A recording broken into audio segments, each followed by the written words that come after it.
So tell me about the criticism, because American Idol is known for, blunt critiques. How did you handle that? You know, for me, I'll be honest, see, my season that year, I had kind of gone through this tragedy. If they remember my story, I had lost my first wife unexpectedly 1 month before the audition, and so I was a very fragile state, but it was something that I needed. I gotta tell you that.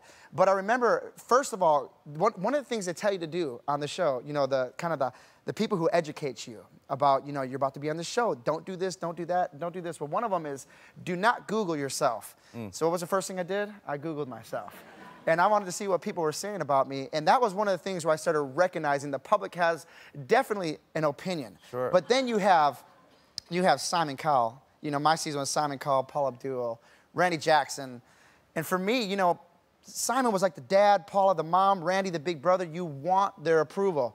And when Simon told me I was a horrible dancer, I just stood there like, really? I didn't know that about myself. Yeah. But when I looked at the playback, of course I Googled myself, and I looked at the playback and I saw I was a very terrible dancer. Now, so he was right. Well, what about Googling yourself now? Do you stay away from that?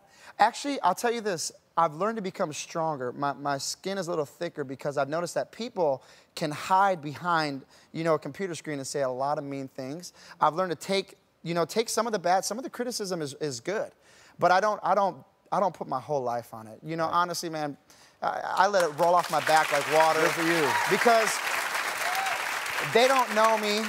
It was a lot. I'll tell you, I learned a lot on that stage because it affected me pretty bad at first, where I was having nightmares about what people were saying about me. It can hit you pretty bad, other people's opinions. It's a huge stage. But I grew through it. That's the best part. I grew through it.